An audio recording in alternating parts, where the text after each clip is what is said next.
Hello, and thank you for your interest. In my experience, the Model 3 has been an efficient, dependable vehicle that drives like a dream. This Model 3 has many quirks, however, and so I have created this video in an attempt to keep them all in one place. So let's get into it.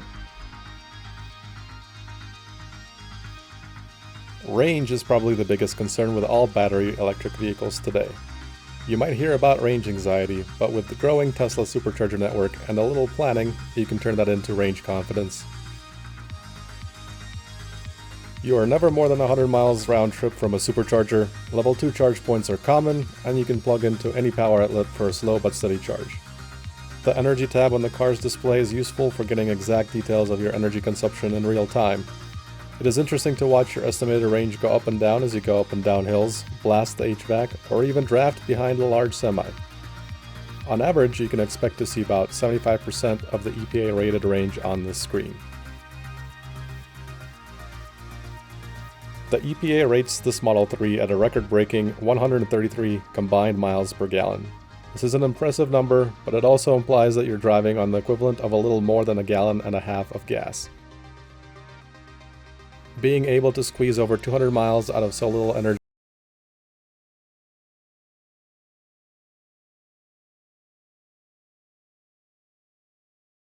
on range than in a conventional vehicle. Range is primarily affected by three things: speed, elevation change, and temperature. Colorado has a large variance in all of these. Speed is the largest determining factor, and so the Model 3 gets much better gas mileage in the city. This is mostly due to aerodynamic drag and the buildup of kinetic energy requiring exponentially more power to accelerate at higher speeds. Also, the Model 3 uses a relatively new motor design for Tesla, which is the internal permanent magnet synchronous reluctance motor. The permanent magnets in the rotating shaft act as magnetic gears that interlock with the electromagnetic field generated in the stationary housing. This generates significant torque and is noticeably more effective at regenerative braking than the previous induction motor designs used in older Model S and X's. I almost never have to use the brakes.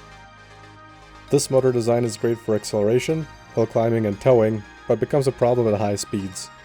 The rapidly spinning magnets induce a back electromotive force on the stationary copper windings, much like a generator, but generating a current in the opposite direction and fighting the motor controller. This only starts becoming a problem at higher highway speeds, but it is still something to keep in mind. Elevation gain is fairly self-explanatory. There's about a 2,000-foot elevation gain between Denver and popular ski destinations such as Silverthorne. Topping off at the Boulder or Golden Supercharger before heading up into the mountains is recommended.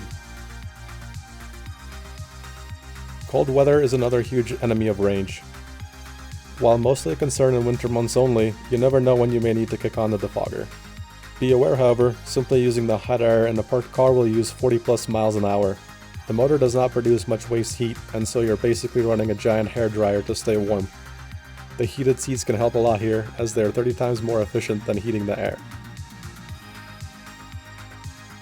Another thing to consider is as the batteries physically freeze, the liquid electrolyte inside is less able to shuttle electrons. This results in a reduction in range and power output. Cold batteries also can't accept the charge as quickly, so supercharging and regenerative braking will be noticeably limited. Things will return to normal as the car warms up, but this takes energy too. The denser air and wet roads will cause more drag, further reducing range. The battery management system also has to work harder to keep things at operating temperature, as lithium polymer batteries like to be kept at around 70 degrees. The Model 3 does not have a way to heat the battery directly, but it can make the motor shiver to generate waste heat to be sent to the battery. The final thing to keep in mind is phantom drain. Teslas remain on 24/7 and will lose around 20 miles over 24 hours to auxiliary systems such as Sentry Mode, cabin overheat protection, and general battery management. This becomes more noticeable in cold weather.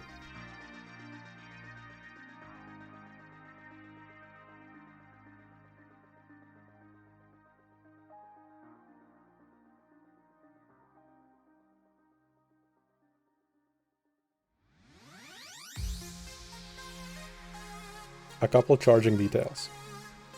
The charge port can be opened with a press, an on-screen button, or most conveniently with the remote button on the charging wand. You can force it closed, but I like to drive away and let it close itself. A level 1 charger is included in the trunk and can plug into any outlet. You will see about 6 miles an hour of charge on a standard 120 outlet, and more if you have a 240 outlet installed.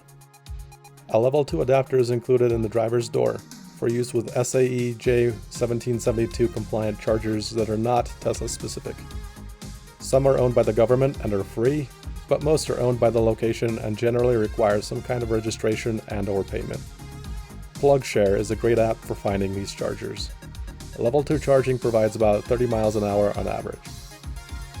Level 3 charging stations are high voltage DC stations that offer up to 1,000 miles an hour of charge, but are closer to about 400 miles an hour on average. 90% of the time this will be a Tesla Supercharger. Your charge rate will mostly depend on your current state of charge. The lower your battery level, the quicker you will charge. Going from 20 to 50% only takes a couple minutes, while going the rest of the way to 90 will usually take about half an hour. Some older superchargers are split into A-B pairs and share their max output, and so it is considered proper charging etiquette to not park next to others.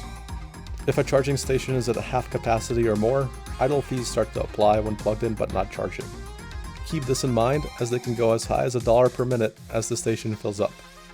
Fees for supercharger use are charged directly to my Tesla account, for which I will ask reimbursement at the end of your trip.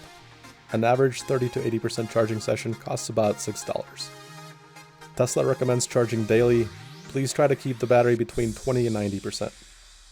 Going above 90% is usually not worth the time and will reduce regenerative braking effectiveness. Dropping below 20% is okay if heading to a charger, but auxiliary systems such as Sentry Mode and cabin overheat protection will be temporarily disabled. Leaving the vehicle parked with less than 10% charge can damage the battery, and is where phantom drain becomes really dangerous. Please avoid dropping below 10%.